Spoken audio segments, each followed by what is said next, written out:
Sejak era VOC, kekuasaan tertinggi Belanda di wilayah kolonial Hindia Belanda, berada pada jabatan Gubernur Jenderal. Pada masa Hindia Belanda, Gubernur Jenderal berfungsi sebagai kepala eksekutif kolonial, presiden pemerintah kolonial, serta panglima tertinggi tentara kolonial, KNIL. Hingga tahun 1903, semua pejabat dan organisasi pemerintah adalah agen resmi Gubernur Jenderal dan sepenuhnya bergantung pada administrasi pusat kantor Gubernur Jenderal untuk anggaran mereka.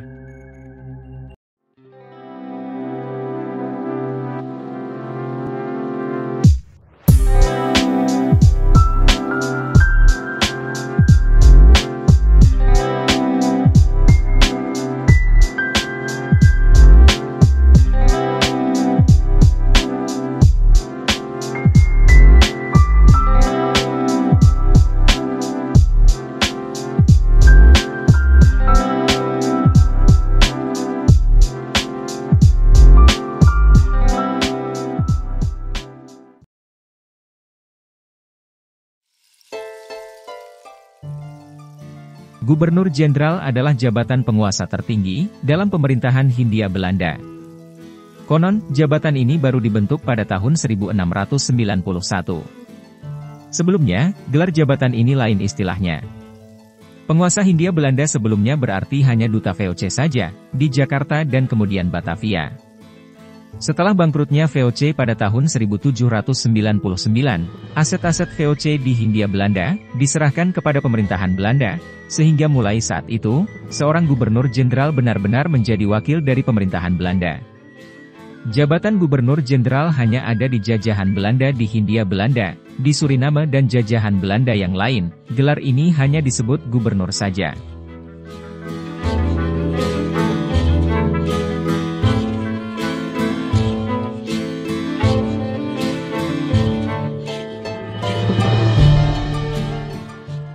Gubernur Jenderal Hindia Belanda yang terakhir adalah Alidius Warmoldus Lambertus Tjarda van Starkenborgh Stachouwer.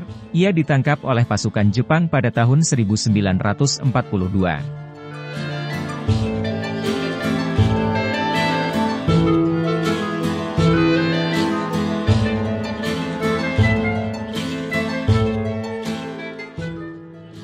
Setelah dia, masih ada satu pejabat Belanda lagi yang memakai gelar Gubernur Jenderal yaitu Hubertus Johannes van Mook. Tetapi jabatannya sebagai Gubernur Jenderal secara legal masih diragukan.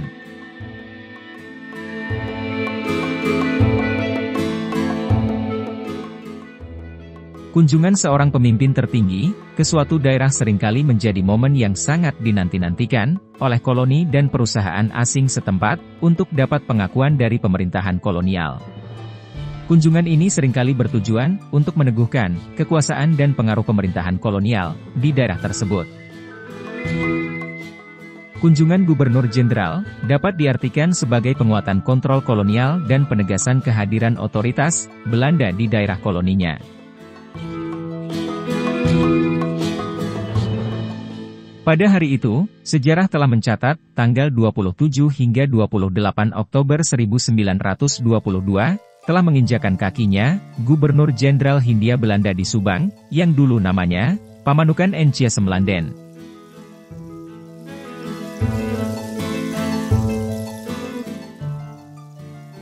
Dirk Vogt adalah Gubernur Jenderal Hindia Belanda, masa jabatan 1921 hingga 1926, yang dikenal dengan sikapnya yang keras terhadap kaum pergerakan. Ia lahir di Duurstede 19 Juni 1858 dan meninggal di Den Haag pada 17 Oktober 1941. Pandangan dan kebijakan politiknya berbeda dengan pendahulunya, Johan Paul van Limburg Stirum, masa jabatan 1916 hingga 1921, yang cenderung menaruh simpati kepada golongan nasionalis. Vogt mencurigai dan bahkan bersikap tegas terhadap mereka. Karena itulah masa kepemimpinannya termasuk periode reaksioner dalam sejarah pergerakan nasional.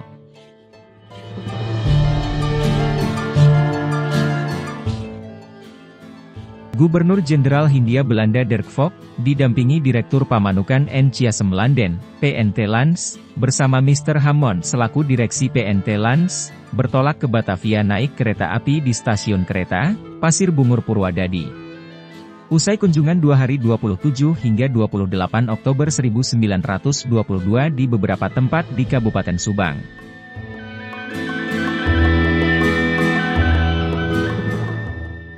Gubernur Jenderal mengunjungi beberapa tempat, di antaranya, Big House kediaman Hammond, Societe Soebang, Wisma Karya, Pabrik Teh Kasomalang, Pabrik Teh Tambakan, Pabrik Karet Wangunreja, Perkebunan Karet Cigarugak, Manyingsal, Pabrik Kopi Purwadadi, Lapangan Udara Kalijati dan meresmikan tugu peringatan pelebaran sungai di Belanakan.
Dalam konteks Subang, yang dikenal dengan sumber daya alamnya terutama dalam bidang pertanian dan perkebunan, kunjungan Gubernur Jenderal bisa jadi berhubungan erat dengan eksplorasi dan pemanfaatan sumber daya tersebut.